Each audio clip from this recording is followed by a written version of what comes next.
جنگ جمل کی حقیقت کیا ہے، یہ جنگ کیوں ہوئی اور اس جنگ کے حالات و اسباب کیا تھے، آج ہم اپنی اس ویڈیو میں تمام معلومات آپ سے شیئر کریں گے۔ صحابہ کرام رضی اللہ تعالیٰ عنہ کے درمیان کسی سازشی نے سازش کروا کے جو لڑائی کروائی اسے جنگ جمل کہتے ہیں۔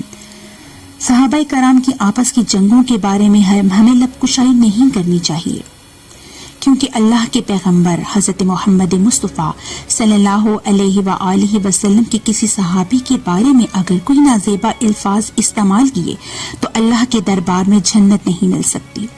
حضرت عثمان غنی رضی اللہ تعالیٰ عنہ جب شہید ہوئے تو حضرت علی المرتضیٰ رضی اللہ تعالیٰ عنہ مدینہ منورہ میں موجود تھے اور ان کے ساتھ چند صحابہ موجود تھے، کیونکہ حج کے دن تھے اور سب صحابہ کرام رضی اللہ تعالیٰ عنہ حج پر گئے ہوئے تھے۔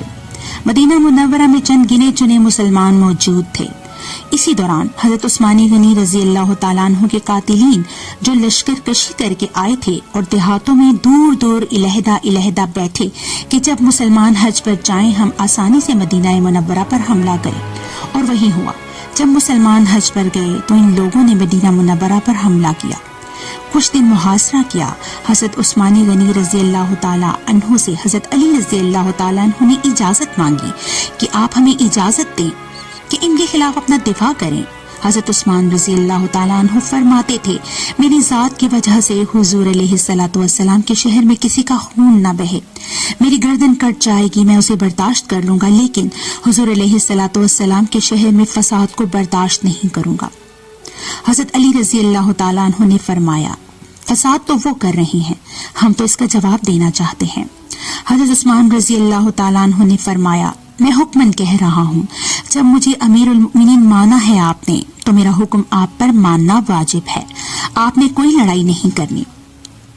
حضرت عثمان رضی اللہ تعالیٰ عنہ فرماتے تھے کہ حضور صلی اللہ علیہ وآلہ وسلم نے فرمایا تھا کہ اے عثمان رضی اللہ تعالیٰ عنہ، ایک وقت آئے گا اللہ آپ کو خلافت کی قمیص پہنائے گا، آپ کو عزت دے گا، مگر چند شریر لوگ اسے اتارنے کے لیے کچھ ایسی حرکتیں کریں گے تو ان کے لیے اس قمیص کو نہ اتاریے گا۔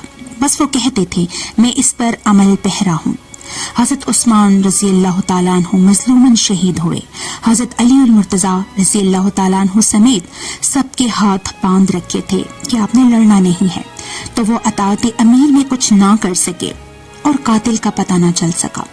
حضرت عثمان رضی اللہ تعالیٰ عنہ کے بعد صحابہ کرام نے اتفاقی طور پر امت مسلمہ کا سربراہ سیدنا علی المرتضیٰ رضی اللہ تعالیٰ عنہ کو منتخب کیا، اور حضرت علی رضی اللہ تعالیٰ عنہ حق والے بھی تھے، صاحب حق بھی تھے۔ سب نے ان کے ہاتھ پر بیعت کی اور مسلمانوں نے انہیں امیر المؤمنین تسلیم کر لیا۔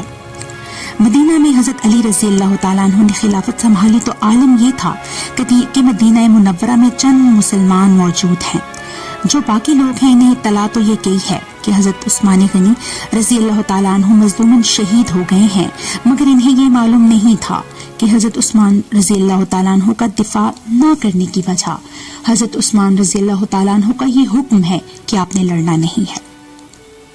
دور والوں کے پاس جب یہ معاملات گئے تو وہ حیران ہو گئے۔ سب نے رابطہ کیا، مدینہ میں حضرت علی رضی اللہ تعالیٰ عنہ جیسی شخصیت موجود ہے تو آپ رضی اللہ تعالیٰ عنہ قاتلین عثمان رضی اللہ تعالیٰ عنہ سے بدلہ کیوں نہیں لیا؟ یہ سوالات اٹھنے لگے۔ ان میں سب سے پہلے اہل شام سے حضرت امیر معاویہ رضی اللہ تعالیٰ عنہ کی طرف سے یہ باتیں سامنے آئیں کہ جب امیر المؤمنین ظلماً شہید ہوئے تو جو وہاں موجود تھے انہوں نے دفاع کیوں نہیں کیا، اور اگر دفاع نہ کر سکے تو بعد میں بدلہ کیوں نہیں لیا؟